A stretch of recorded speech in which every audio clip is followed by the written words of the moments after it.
So would you say monetizing, or not monetizing, would you say that leveraging influencers was a big part of getting your product to market? Absolutely. Okay. Absolutely. Even now. So like, because I wasn't very active on my own social media. Like I had this whole like eat, pray, love moment for a few years. Like I retired and I was like, I'm gonna go like travel the world. And I took amazing, beautiful photos, but I wasn't thinking of it as content. So I kind of feel like I missed this whole wave that's happened of creating this personal brand.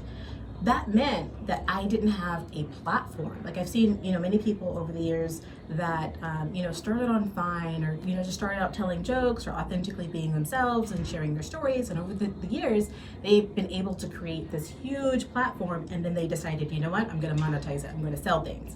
I didn't have a platform. So I started out with paid ads because I had to find a way to reach people. So like if you come to my site or you visit my Instagram, sorry for you, because after that I'm going to stalk you. Like my ads are going to follow you. Oops, so sorry. Pretty much everywhere that you go.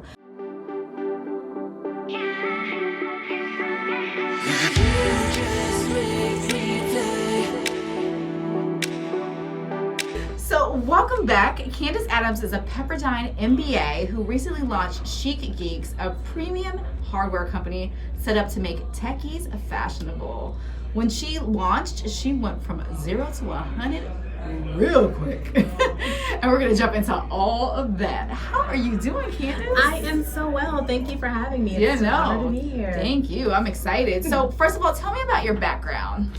Well, my background is a little bit sordid. I would say that professionally, I started out in real estate.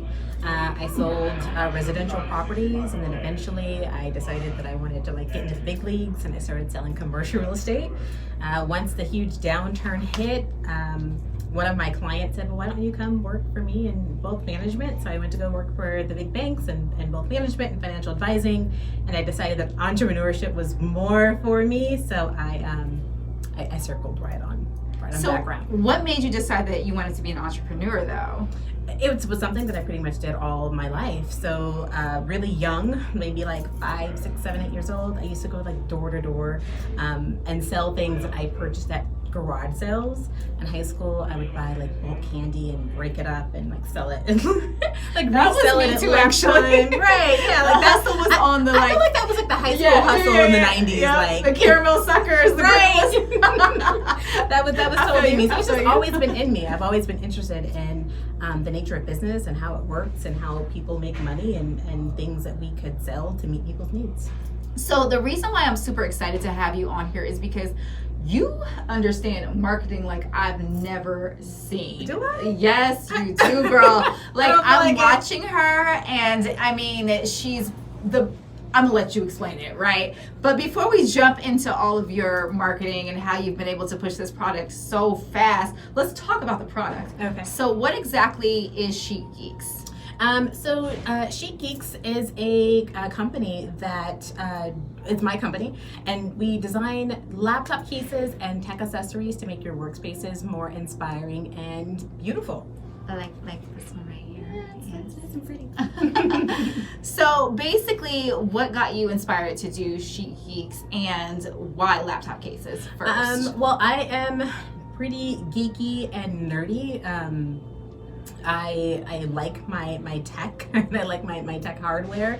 I'm also a little bit chic. I'm super girly. I like things that are blingy, and I love pink and colors and very luxurious materials. And I happened to get a new laptop. I made the switch from a PC over to a Mac, and I was in the Apple Store. I was all excited to get my. So the thing is, I'm geeky, but I'm not techie, and so I didn't really realize I was missing out by not being a part of the Apple community. So I ended up getting a brand new laptop, and I was in the Apple Store, all excited to learn about my new Mac. But I'm a super goofy, clumsy girl, so I knew I needed a case for my computer, and I asked the helpful Apple person. It's terrible because I can't remember their names, but I asked the helpful Apple person to take me over to where the cases were, because I needed a case. And it was this small little corner of the store, and everything was really plain and super boring. And I was like, oh no, your cute cases, the other ones. He was like, this is it, here you go. And I was like, oh no, I need like I need something some bling. stylish. I need some bling, crocodile. or like a cute, like, cute crocodile. material. And so I was like, you know what? I'm gonna make my own.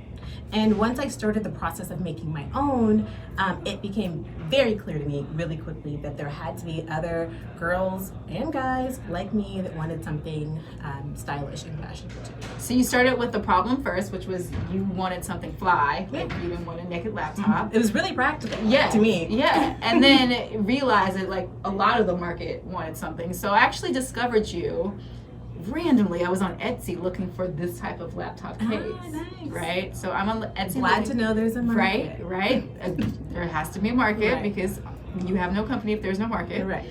So I'm on Etsy looking for a case, and I'm like there's so many just different variations, and somehow, some way, I think it was an influencer that I came across and saw your product, and I was like, that's a case I want. Wait a minute. I got Wait you, a boo. minute. So you did what you were supposed to do in terms of being an entrepreneur and solving the problem in the market, which is so important. And on top of that, you actually got the solution to market. So let's talk about that process. What was that like? Ooh, it was rough. It was rough. So it's interesting because now that I've launched and we finally made it to market, people see it as this huge overnight success, but it absolutely was not. It's been a long, grueling process, a 2-year process, and I still feel like I'm in it, even though we've actually come to market now.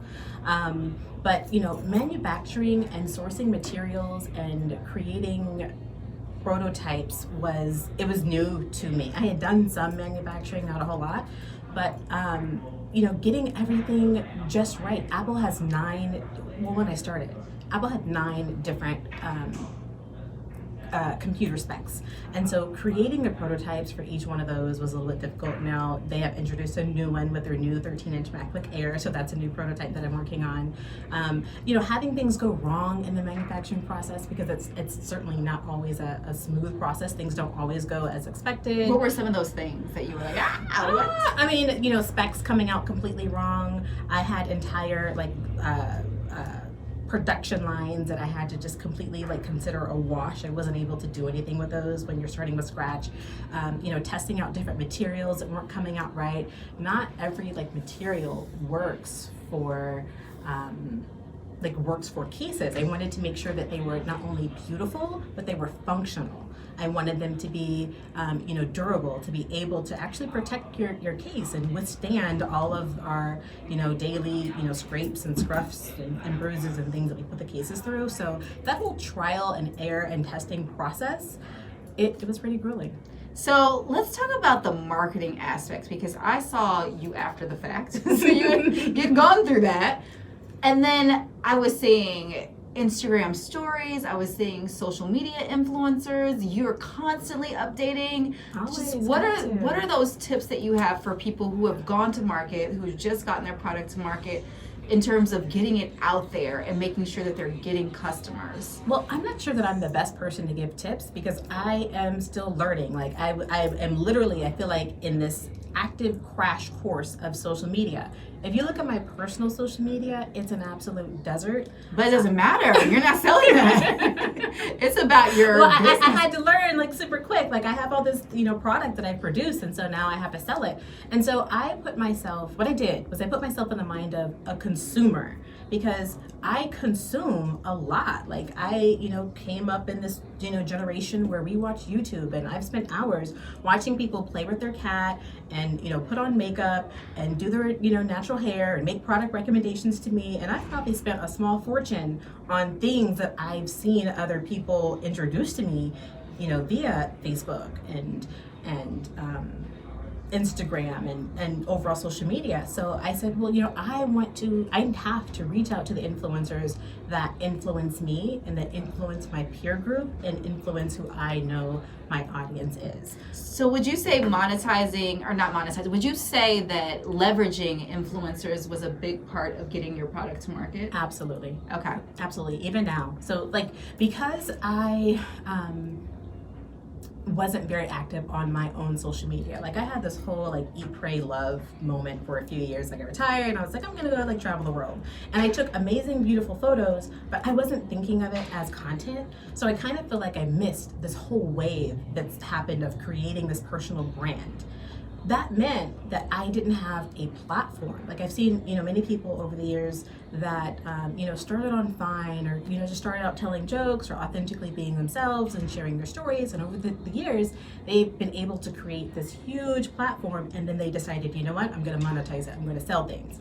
I didn't have a platform. So I started out with paid ads because I had to find a way to reach people. So like if you come to my site or you visit my Instagram, sorry for you, because after that I'm going to stalk you. Like my ads are gonna follow you. Oops, so sorry. Pretty much everywhere that you go. So you're doing ad retargeting. Yeah, so ad retargeting, utilizing social media influencers, utilizing paid search on Google and some other forms that you'll see. But how did you know how to do that, right? I've put money into like different types of ads and the money is gone. Yeah, you can say that. And Facebook comes to me every day. Listen, I don't want to name no names.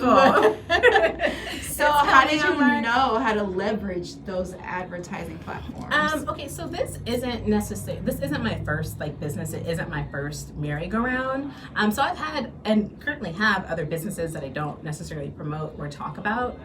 But I had a few rounds at Facebook. So, learning through trial and error, learning the funnel process, like how to get traffic to my site, how to optimize my site in such a way that it converts and people sell.